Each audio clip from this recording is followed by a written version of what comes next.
shirt, the black t-shirt from Chris O'Brien, so give them your money.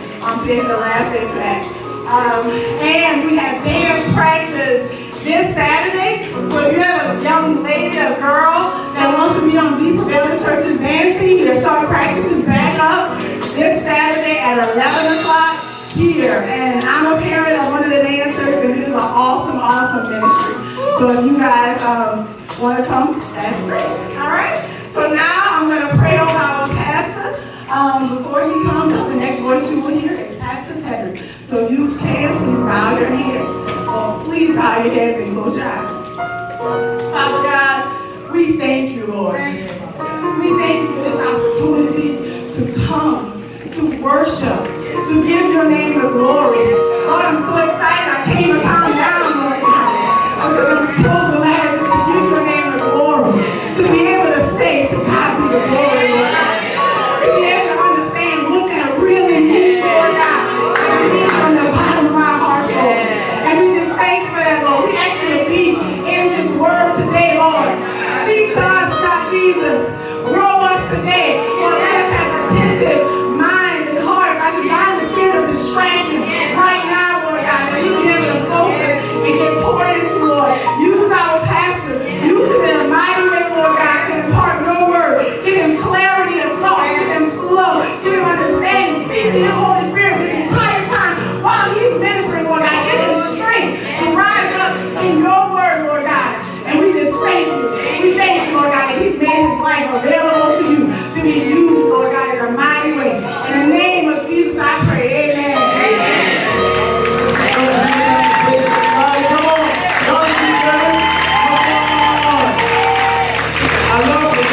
Church this morning. I'm telling you, I love the energy. I love the worship team. Let's give it up for the worship team one more time. I just want to say something today. You got your Bibles? Come on, let me see your Bibles. Let's get into the Word. Let's get into the Word. You can hold them high. I have mine up here. Hold them high up there. Let me hear you say Word. Word. Word. Word. Word. Word. This is the Word of God. This is the Word of God. Because of it, I prevail. Okay, y'all hang on to the Bible a little while because I got a lot of stuff up here. And I want y'all to keep them handy because I'm going to flip back and forth to it. So today we're still in our second week of our sermon series entitled The Incredible Family. We're going to dive deep into families. Last week was a great time. All my men here, if you missed, man, you missed a good time. I really just broke down what it means to be a man and what the things that men go through and the things that we deal with. And it's so important because women have opportunity. They always have stuff for women, right? Women, they have women books. 70% of the people who buy books are women, right? A guy comes out and he wants to write something pertaining to men, they rarely publish it because only 30% of men actually buy books. So there's not a lot of material out there. There's not a lot of self-help out there. And then what happens in the church is the church is so woman-dominated that we cater to the women and we really don't cater to the men. And I want to do something different about that because the family rises and falls on the man, right? The Bible says, I talked about it last week, that the man is the head. The man is the head and everything. He's the head of the household and his head is Christ. And just like Christ submits to God, man should submit to Christ and woman should submit to man. And just to give you another thing, last week we also talked about the Bible said the woman is the weaker vessel. You should live in consideration with it. And it doesn't mean that a woman is weak. It means that men should be so strong that when you compare him to his woman, he should be the stronger vessel. So that means he should work harder than her. He should get up earlier than her. He should worry about those things to try to hold that family together because husband actually means house band. It's the band that holds the house together. So today we're going to continue to go in there and talk about just the role of a man and the role of a parent, the role of a husband, the role of a father, the role of a wife. So because right now God designed the church to be a family, and all through the Bible you can see when a strong family shows up, Satan's always going to be there right around the corner to try to destroy those things. So if we don't deal with it in the church, you can look at Adam and Eve, right? We know they messed up. We know Eve at the apple and Adam was right there with them, and then they got put out the garden. But the first thing to do, they started having kids, and then Satan started coming up into that picture and caused jealousy and division between the children. And so one brother killed his other brother, right? That just was Satan trying to come in and destroy what God had made, because marriage is made and family is made to reflect the image of God. So today we're going to talk about an incredible family. Another incredible family that I'm reminded about in the Bible is Samson. Y'all remember Samson? Everybody know Samson, right? Yeah. Samson is, your boy, he just wanted to lay up on Delilah's lap, give all the secrets away, right? Come on, brother, y'all got some power here, right? He just like, she didn't even have to kiss him on the head. He just started running his mouth, right? He just pat the old boy on the head. But if you read about his parents and Judges, if you read about his parents, before God gifted them with such a strong young man as Samson and such a mighty warrior as Samson, they gave him instructions on how to raise the boy. So let me give you a little summary of what happened. Well, the man of God showed up to Samson's mom. He said, you know what? You're barren. You don't have any kids. What I'm going to do is I'm going to bless you with a son. And he's going to be a mighty warrior. And what I need him to do is I don't want you to have him drinking, right? He can't drink anything. I don't want him going down there and get drunk. Matter of fact, I don't want him to get drunk, so you don't even give him an example. When you're pregnant with him, and as long as you live in front of him, I don't want you drinking either, because I need a good example for him. And then so he started telling her, don't cut his hair, and because he's going to be a mighty warrior. And so she went back and told her husband, she said, boy, you never guess.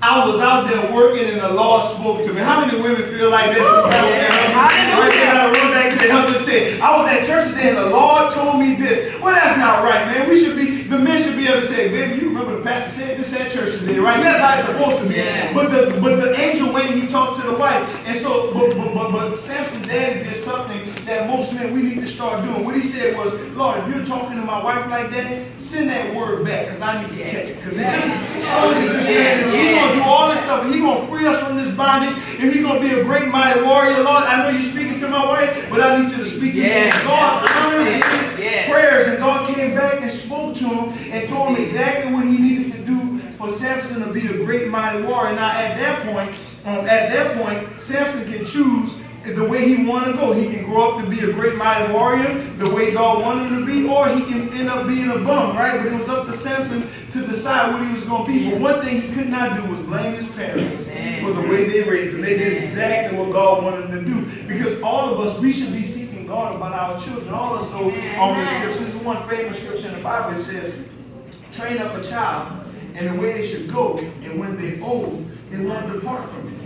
Right? That's what the Bible says, right? And if you do the research on that scripture, when it says train up a child in the way they should go, it doesn't mean you just train them up to go, direct them to God. That's what it means, but it means much more than that. It says train up a child in the way they are bent. In the way they are bent. Because I can't train every child in one way, because they're both different. And I'm learning that as a part of myself. That's an incredible part. Y'all see my eye on my chest? My mom was eyeing this one. She said, what the eye stand for? I said, girl, I'll fight you right now. Right now, just in the house, I'll fight you. It's incredible, right? And when I'm learning that as a father and as the head of my household, I'm learning the different children I have. Even though they have the same mom and daddy, Joe and Andrew are totally different sides of the spectrum in kids. And then the crazy part is, I see myself in both of them. And I'm like, I see myself in both these kids, and it's amazing how God would do that. He'll take some qualities and give, because I admire some things I admire about Joe. Joe is quiet, and he's going to chill and play the background and look at the situation. He's going to assess it. He's going to know all the information before he acts, right? And I admire that about Joe, and this is a good quality about him. But then I like Andrew, because Andrew's just going to jump out there. He don't even need I don't need to read the instructions. I'm just going, Daddy. I'm just going to do it, right? But I love both those parts. And you know the crazy part about it? That there's both those men living inside of me. And it's so wild to see that.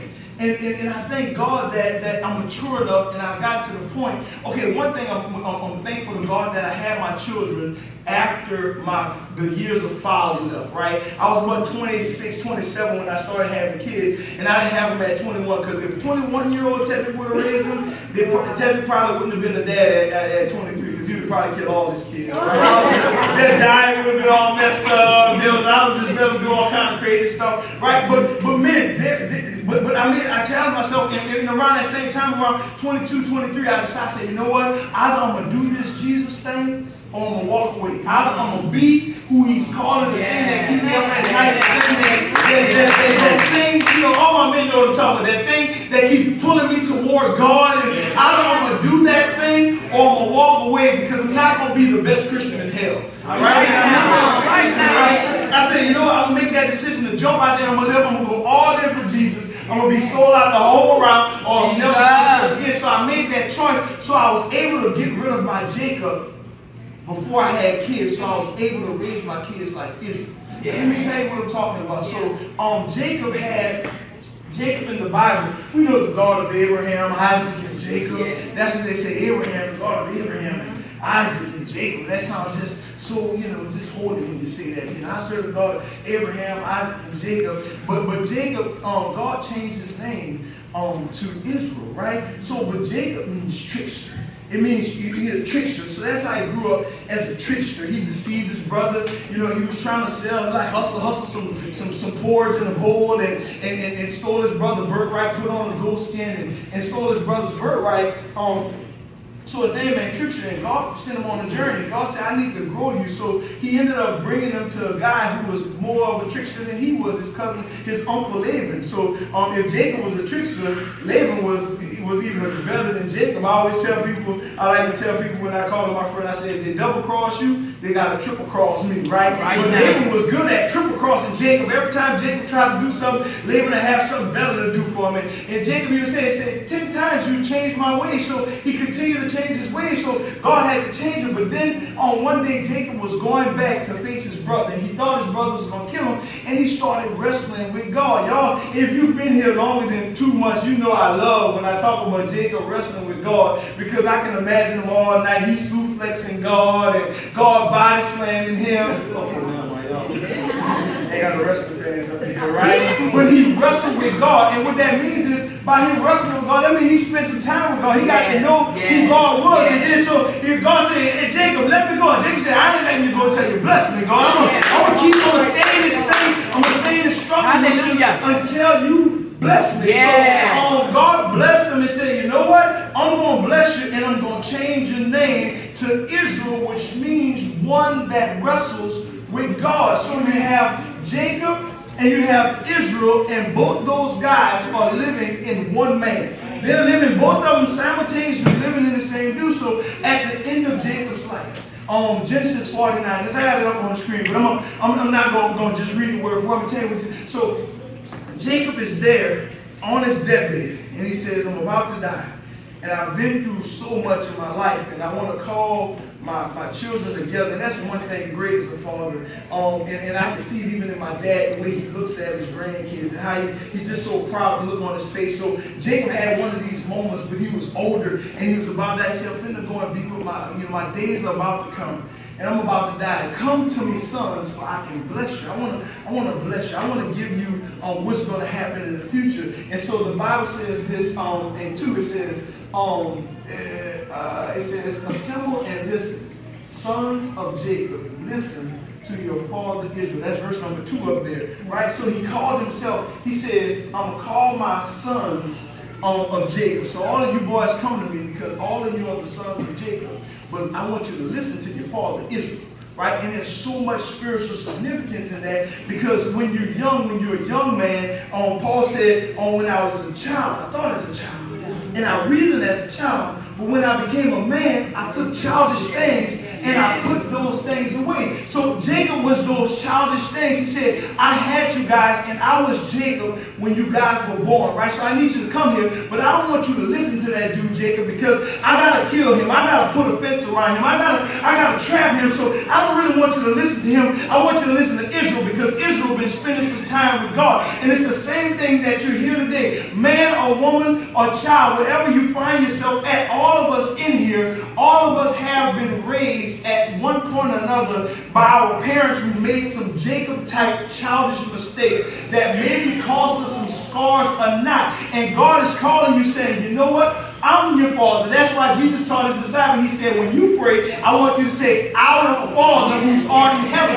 That's the person you have to listen to. So that's the number one father you should be listening to in the Bible, and everything you do, you should go to him first. But not only to God, God puts people in your life who you should be listening. You should have, every man in here, you should have a mentor or some father that you can, somebody, some Israel who's been spending time with God, who's been sitting in the presence of God and wrestling with God and asking him, what do you think about this? Can I bounce this idea off of you? Because if you keep listening to Jacob, you're going to keep making the same childish mistakes. And if you keep doing the same thing over and over again and expecting a different result, that's the definition of insanity. Jacob called his boys. He said, come here, let me bless y'all, but I need you to listen to Israel.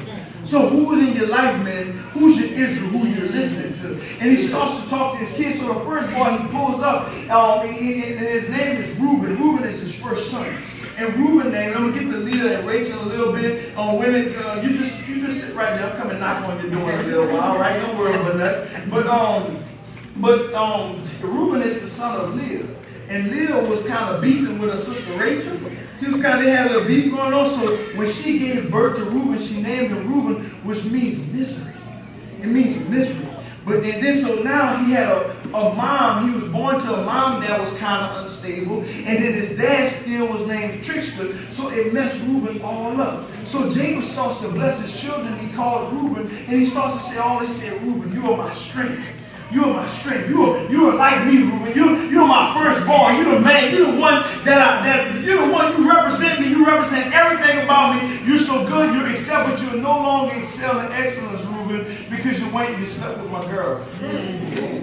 So Reuben, what he did was he slept with his dad's wife, right? He had Jacob was a wild boy. He had like 4 wives, right? And Reuben was his oldest, and he slept with his youngest wife, and he said, but you went to your father's bed. And sometimes we beat up on Reuben saying, well, Reuben, man, how you gonna sleep with your daddy's wife, man? What were you thinking, Reuben? But we still gotta look at Reuben. At the end of the day, Reuben still was raised by a trickster. And sometimes, man, the things that you think because you got this one thing that you struggle with, right? You got this one thing you struggle with, but guess what? That don't mean just because you struggle with it, that your son gonna struggle with it. Something totally different might pop up, and this boy's struggling with it. And the crazy part is that boy's struggling with it, and sometimes you don't understand what he's going through because you're so busy focusing on yourself. And you miss everything he said. Let me give you a perfect example how that happened.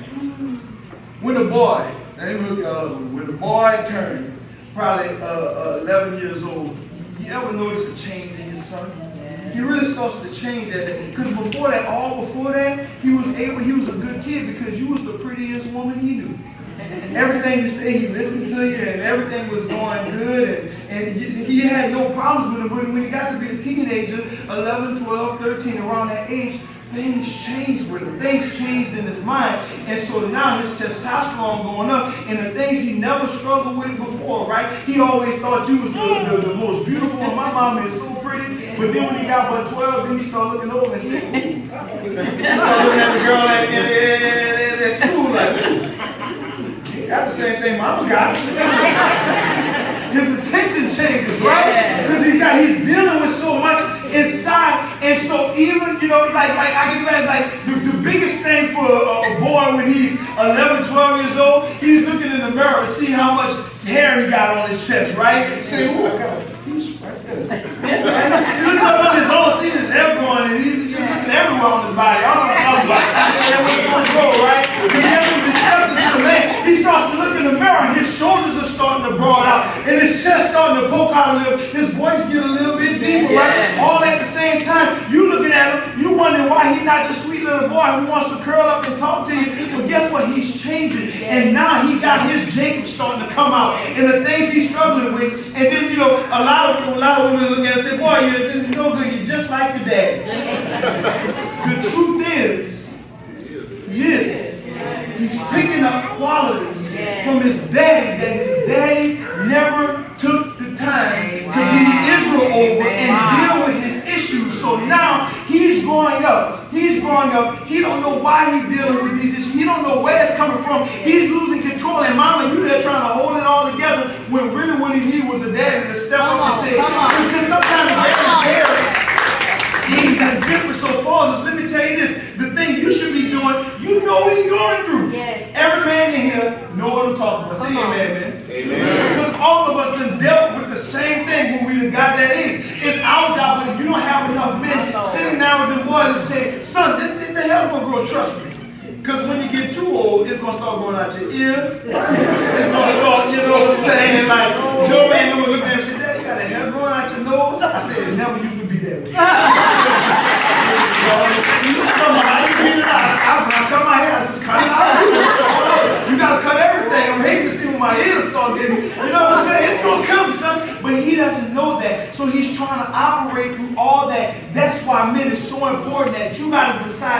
I'm going to be Israel because your son, he's looking to you to figure out how he can deal with Jacob. Because every man got to go through his Jacob in order to make it through his Israel. So, but if he had a dad who's been wrestling with God all morning, you've been up praying for you. I love it when my boys walk up there and they just start praying with me and just bow down on their knees. And I just pray with them sometimes, even when I don't want to say, let's pray together. Why?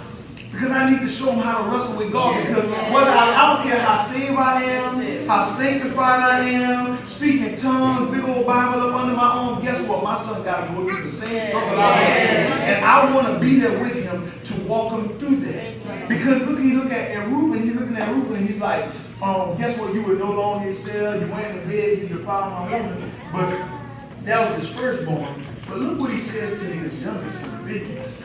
He said, Benjamin, you a fierce wolf. You just a beast, man. Yeah, every man needs to know that he a beast, you know what I'm saying? And he said, in the morning, you devour the prey, and at night, you divide the spoil. Man, I love that about a man, man. You know, I love a man. I respect a man who you gonna wake up in the morning, he's gonna go kill something. Remember I talked about that last week? And at night, he's gonna divide the spoil. But the problem is, we got too many men who want to divide the spoil, but they don't want to kill the prey. Come on. They don't want to kill the prey, man. We gotta be willing. We can't go left on a woman in, on her Section 8 joint. Get up on her. Oh man, we come she's a man. You the son, right? You ain't killed nothing. So don't come to me saying what a man you are, and because the first thing I want to ask you, how are you Benjamin? What you killed? Let me see what you get for bringing up in you.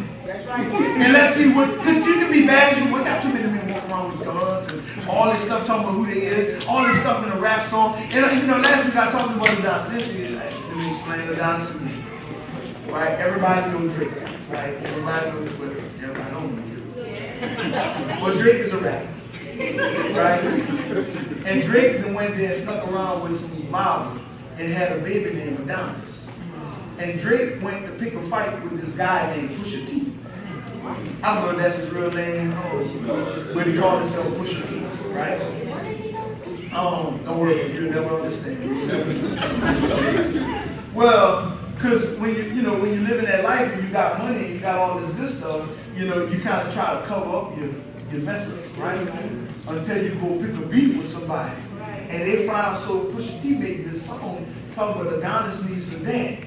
And I was listening to it and I was like, well, that's wrong. You just bring up all the man family business and put it all up in the song in the streets and stuff like that. But the crazy part about it is the reason why Drake not taking care of Adonis is because nobody ever took care of Drake. Yeah. So Drake is only doing what he saw Adonis do. So you can walk in here, Drake can walk in there and talk about how many millions of CDs he sold and how much. Nobody don't care about all that because especially the back when you want to know, man, you can't even raise a dollar. And then the man made a song about it, right? But the same thing is going on right now. You can't tell me how much you work and how much money you got in the bank. Adonis needs a dad. Every man needs a man to show up and say, son, you a beast, right? That's what he called his son, right? That's what Jacob called his son. That's what Israel called his son. He said, Benjamin, you a rampant, you a beast, boy. I like it when I see myself. I hate to keep using myself, but I got on the shirt today. You order you one day, you can talk about yourself, right? I love to see when Joe Man do stuff, like when I was coaching his basketball team, right? He'll make a shot. The first thing he do, he look over at his dad. And I said, you a beast, boy. Right? Why? Because he wants to know. He wants to be validated in who he is. And so Jacob was able, after he had an opportunity to wrestle with God, to validate his youngest son, what he couldn't do for Reuben. And some of us, men, you might have a Reuben out there. You might have a Reuben. You have to go say, Daddy, Daddy can do everything you couldn't do. But right now, I'm going to be that man you need to be. And if the boys still young, you need to start telling them. You need to devour something in the morning, and you need to divide it up in the evening. You don't need no woman to go kill nothing for you. As a matter of fact, you be such a man, she's scared. She don't even want to move. You know what I mean? Right? You crazy. Right? That's what we need, right? And we need to start dividing some stuff, right? But we got to stay there, man, to do the hard part, and we have to mature from our Jacob to our Israel. And now women are coming knock on y'all. Y'all better amen me and laugh just like y'all do. But then Leah, she had Reuben, right? It was her first son, and she named him God of my misery. Then she had another one, she named him God that hears. And then she had another son, and she named him God that sees. And then she had a last one, and she named him I shall praise. That's what Judah means, right? And it shows that it shows that Leah had to mature through some stages. And women, you're the same way. You have to go through some stuff. You have to mature through some stuff because sometimes you mess your kids up too. You mess your family up too. With stuff like, I don't need no man. All right now. Hallelujah, girl. I need me. Yeah. All this spinning, girl.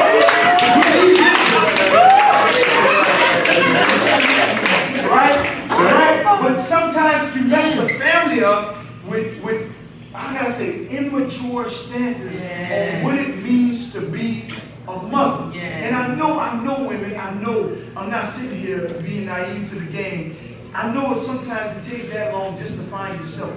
And you're trying to discover who you are while still trying to raise this baby and discover who they are, bring everything up in there, bring the food, bring everything, and then because especially in our community where 82% of black babies go home without a daddy, I know it's hard, black women, and I love y'all, but you got to decide to say, you know what, I'm not bringing this baby home by myself because I'm going to do what the thus says the Lord. And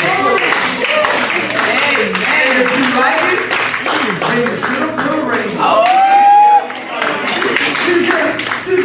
You got so much.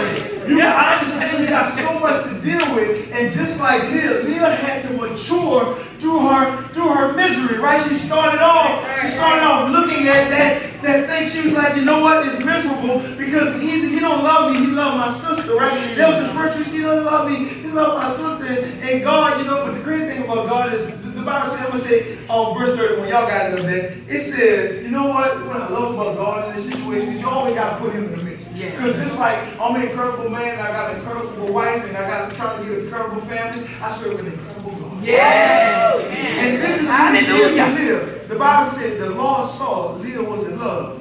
So he allowed her to have a baby. And he kept Rachel's womb. He didn't allow her to have children. And that's what I love so much about serving God is God will always even the playing field. He always, but what happens is when we don't allow God to be who he is, and we try to even our own playing field, we always end up messing it up. It's kind of like a married couple. Y'all go back and forth, tick for tat. He said something for me, and I said something for him. He talked about my mama, I'm talking about his mama. And he talked about this, and I'm going to talk about how he didn't do this, and his drawer was on the floor, and he said, you didn't cook and clean the toilet, and all of y'all going back and forth. Somebody needs to step back and say, you know what?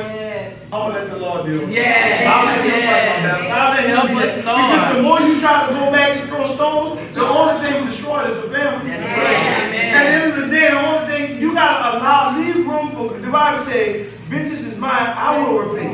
If he did you that bad, just say, you know what? I'm gonna keep on staying here until I get to the point of maturity where I can look at my situation like she did in verse 35. She said she conceived again, and when she gave birth to her son, she said, this time, not all the other times. Now the first time I messed up, and the second time I messed up, and Reuben, yep, you messed up right there. But don't get all the way down. But this time, I will pray. And that's all I'm doing with the situation. I'm tired of naming my seed after my situation. I'm gonna start naming my seed after my destiny.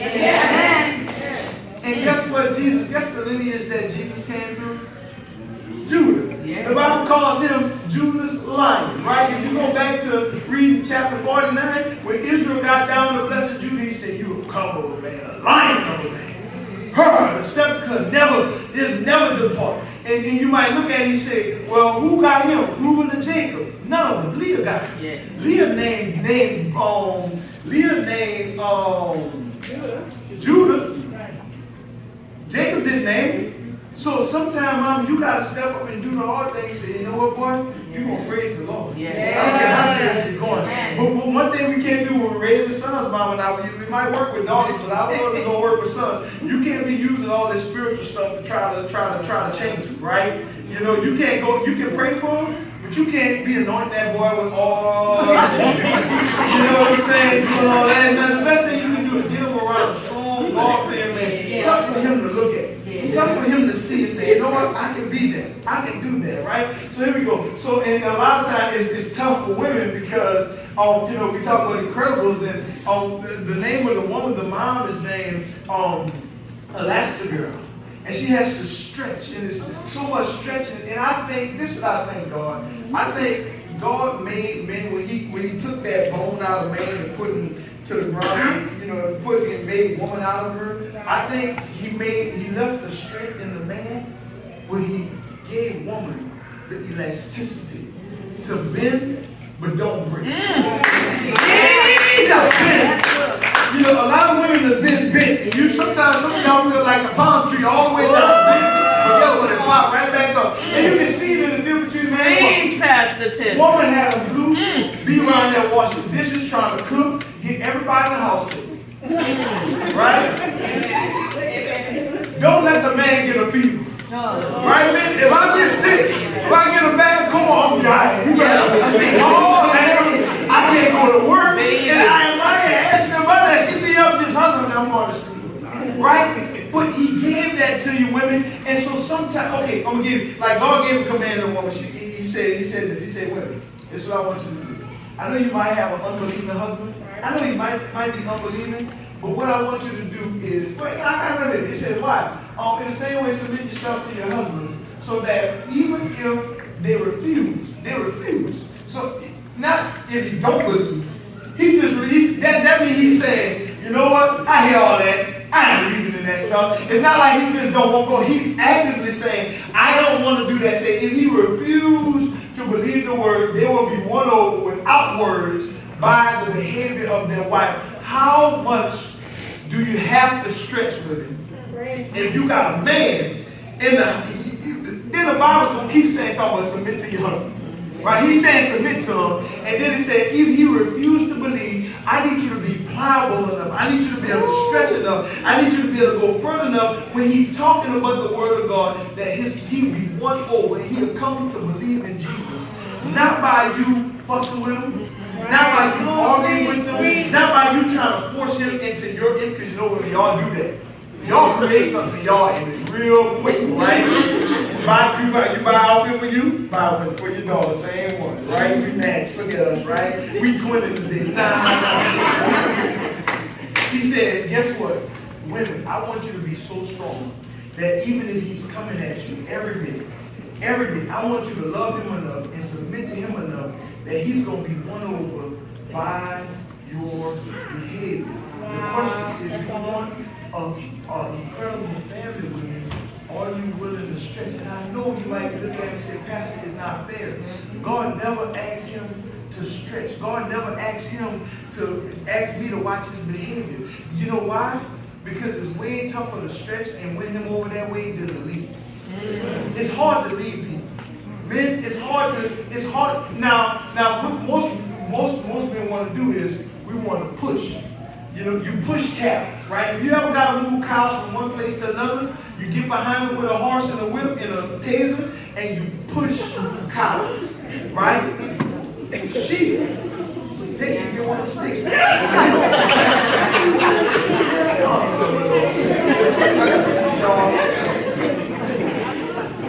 But men, if you treat your woman like a cow, all you're going to have is a bull on you. And you wonder why you got to try to ride it. You try to hold on. If you love it, you treat it like that. You treat it like that. You pushing her, she going to act that's what you want. If you want sheep, you lead a sheep. And when you lead a sheep, it won't follow you, right? That's why the Bible said, the Lord is my shepherd.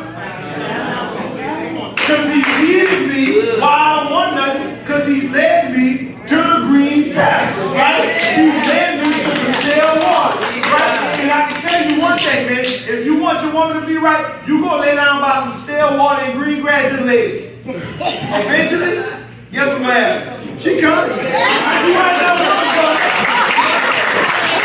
When she gets down and drink that raw water and that dirty, that's what she's gonna do. Man, you were right. I'm sorry. You know what I'm saying? That's one thing about a woman. Women that stomach like me, they say, oh, that's green. I'm tired of this. But men, what we'll do, men, we'll stay over there in the barren land and just to prove a point. The woman be over there by the green pastures in the stale water, I'm gonna stay over here. I know it's hard trying to drink water from a fire hydrant, right?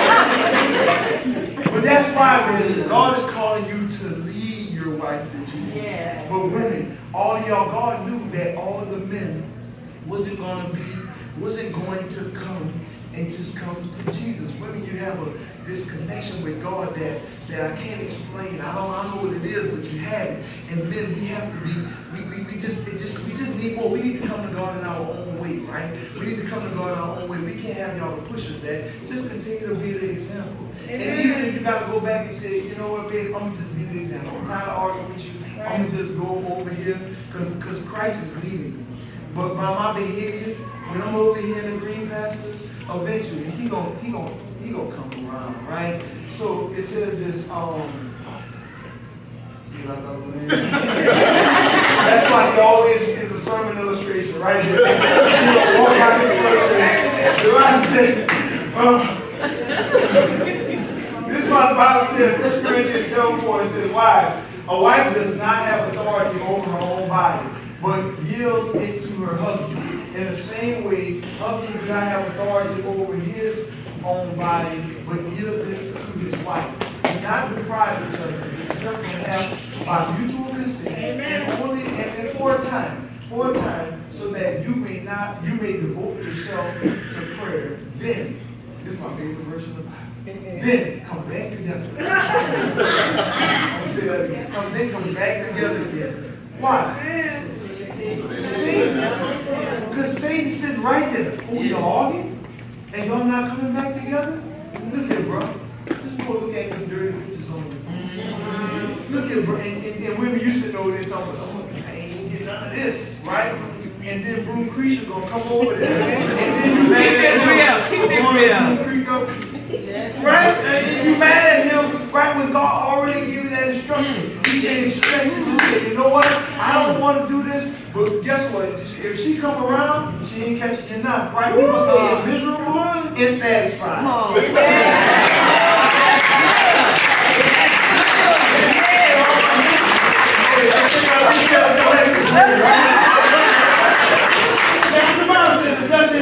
Because Satan, at the end of the day, he's trying to kill your baby. Right? The Bible tells the story in Revelation, right? Talking with the incredible family. It tells the story in Revelation about this woman. She was pregnant. And it's kind of like metaphorical, you know. But it tells them of this woman. She was having a baby, a male baby. She was having this baby. And the Bible says that Satan was sitting right there. Satan was sitting there waiting on her to have a baby so he could kill the baby. And it's a metaphorical story, but the Bible says when she had the baby, God reached down and scooped the baby up and took the baby up to heaven. Now, what that was meaning was that the woman was Israel, and she was pregnant with Jesus. Judah was pregnant with Jesus, and Satan wanted to kill Jesus. That's why you read the Christmas story, the Bible said Herod killed all the babies, right? That was 2 years old. The reason why he did that was what John was talking about. He kept trying to kill Jesus. But God scooped him up. But you know, I think that doesn't have meaning when it pertains to Israel and Jesus. They have meaning when it pertains to us. Because I believe Satan is still being the same way with our kids. He's sitting right there and he's waiting on men and women, the thing that you got together to conceive, the thing that you put together, your baby, right? And it's not just babies, kids, it's anything a man and a woman got together. He's sitting right there trying to devour your future. He's sitting right there trying to get your son and your daughter. He's trying to get your money. He's trying to get all of this. So he's waiting right there because he wants to kill kill your baby. He wants to take your baby. The Bible says Satan comes only to steal, kill, and destroy. But I came that you have life. And what you have to do is those qualities you have, that Mr. Incredible, that strength, right? And those qualities you have, woman, that strength that you have to be able to stretch, right? You need to come together and say, Satan, you can, whatever you're going to take, you're taking nothing over here. Come on. Right? That's what Joshua said. He said, you can serve any God you want. Because all the idols they were serving back in the day, all of them was considered demonish in their being, right? They were demonish in their being. And Joshua said, you can, if you choose to serve God, the Amorites, and the Hittites, and the Hivites, and the Amalekites, and all these sites, right, and ites, and all this stuff, and you serve the church, that's cool in the game. You can do whatever you want. Right, but right. as for me and this, we're going to serve the Lord. You're trying to kill your baby, and the only way you can save your child, all right, all that, I said all that to say, the only way you can save your child if you decide to get a vision for your child and your family. If I sit down and I ask you, where are you going? Right, I talked about it last week. The first question God asked Adam was, where you at, Adam? Where you at? The question I'm going to ask you today is, where are you going? Where are you taking your children? Right? Are you just hoping that one day, just because your kid's going to be something better than you? Guess what? They won't. I don't care how much money you got. I don't care how much nothing you have. I don't care how strong you are. Right. Your kid is not going to end up somewhere just because you are you. Right. The only place your kid is going to end up is the place that you lead them. Right, and right. if you lead them to Jesus. I was talking to one of my co-workers, and he was in the 2 room, he was talking, and he was sharing with me his testimony. His whole life, he lived as a Catholic, and he said, man, every week, we used to be drunk every single week, man. We used to, all I wanted to do was just drink, and just, that's all I wanted to do. He said, one day, my kids went to church, right? And this is why I believe our children's church is so important. He said, one day, my wife got invited, and she took the kids to church, and they was able to go play the nursery at church. And I got home from work, and I didn't want to go anywhere. And then my kids, I told them, I said, we're not going to go, we're going to go some other time. He said his kids went in the room and started crying. Wow. And he got up, and he saw them crying. And he said, what y'all crying for? He said, because we want to go to church. Wow. So he got up, and he went over to the church, and he went with his family. Boy, got saved. Filled with the Holy Spirit, with the evidence. Right? He got saved, right? He got saved, and he said, man, I started serving the Lord, and my life is so much better now, right? He said, me and my wife, our relationship is so much better. And I'm sitting there in the 2 room about to cry, and I'm in awe of God. Yeah. And I'm in awe of God and wishing that more men would get to the point saying, if you have a problem with your woman, take her to church. Right? Take it.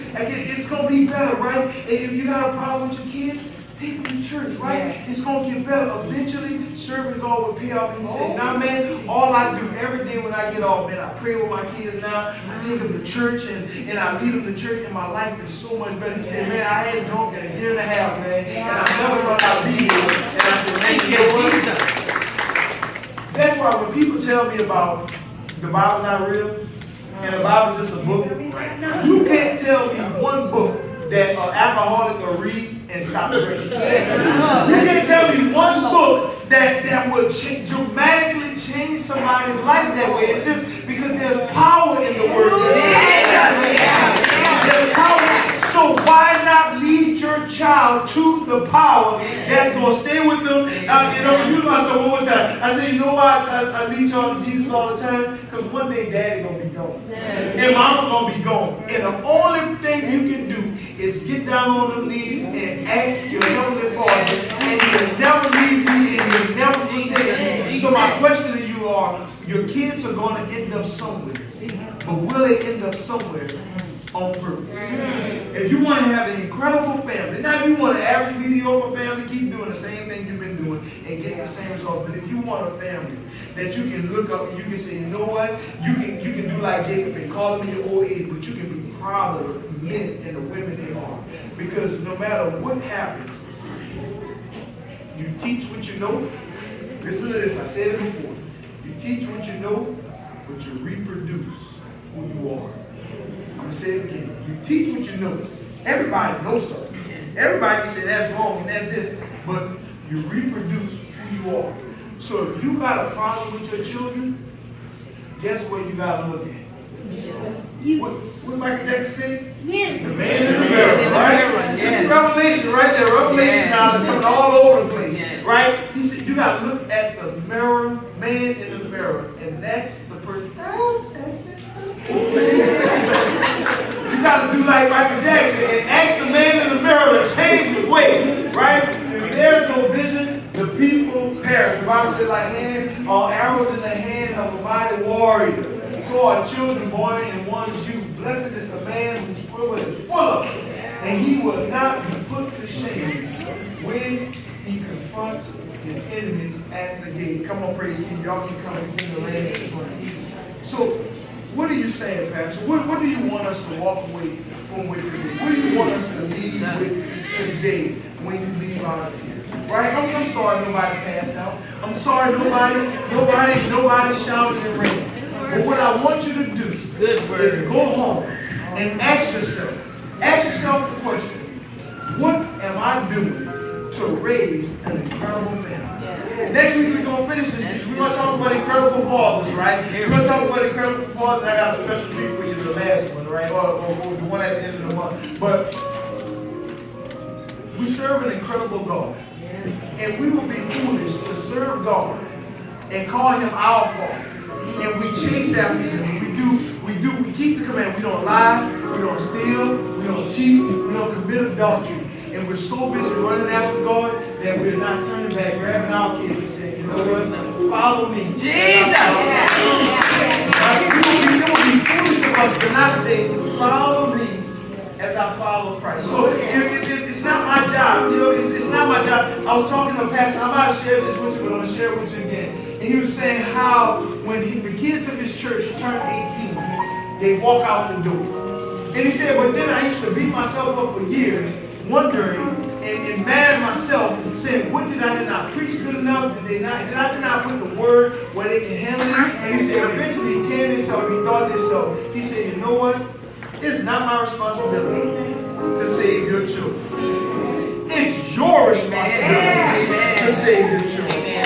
So the question I ask you today, if you're doing everything in your power, and I know some of y'all, it might be out your reach, some of you might have kids that don't live with you, but do everything you can do from afar to make sure that they're living for the Lord. Because if you train them up in the way they've been, they might do some stupid stuff, like all of us did. We do some stupid stuff, but guess what? Eventually, they're going to find their way back to God. So let's be incredible moms. Let's be incredible dads, so we can raise a group of incredible kids. God is. We pray for you. I'm going to pray for you right now. I'm going to give you an opportunity to pray for yourself, right? You know, Jesus is on the main line. Call him up. Right? So bow your heads. Heavenly Father, I just want to say thank you for being a great God. Lord, you are awesome and amazing and a mighty God, Lord. There's nothing that you can't do, Lord. If you're looking at the birds, Lord, you looked at the sparrows. You looked after all this stuff out here, Lord, the bees and the stuff that's going to be here today and gone tomorrow, Lord. And if you're concerned about them, Lord, I know that you're concerned about us.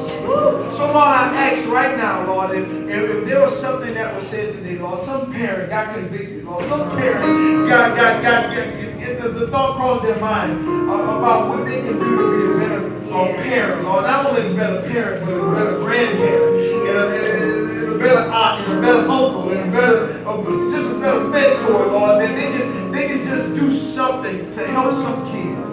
Lord, some kid come to know you.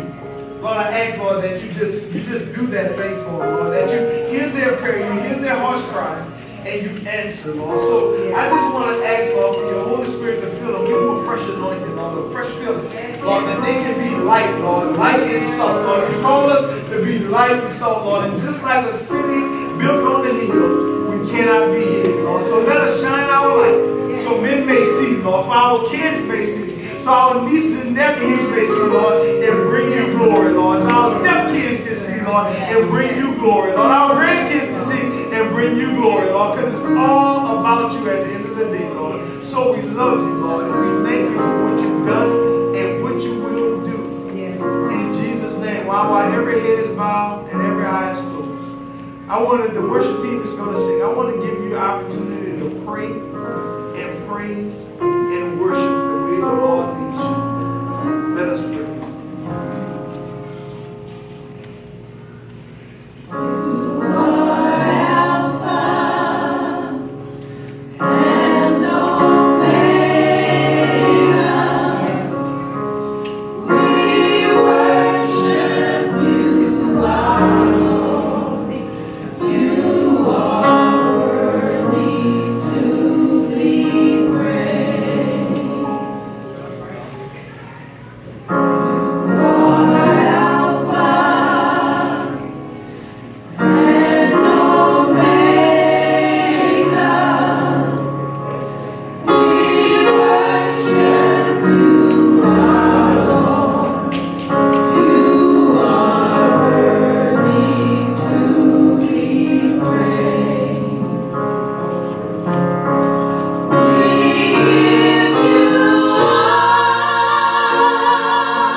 When that played in Pastor.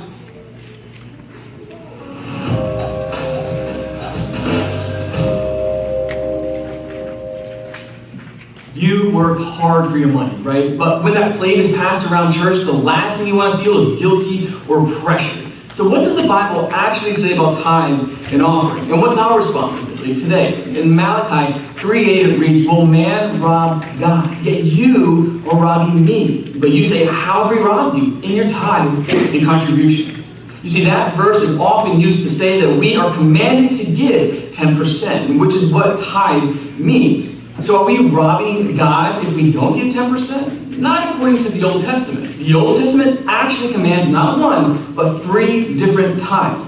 1/10 went to support the priest. Another 10th for sacred festivals. And every 3 years, another 10th was collected in support of the widows, the orphans, and the poor. Now, over 3 years, that averaged out to 23.3% a year. That was the Old Testament law. But we're not living in the Old Testament law, right? So what does tithing look like in the New Testament? 2 Corinthians 9:7 says, "Each one must give as he has decided in his heart, not reluctantly or under compulsion, for God loves a cheerful giver."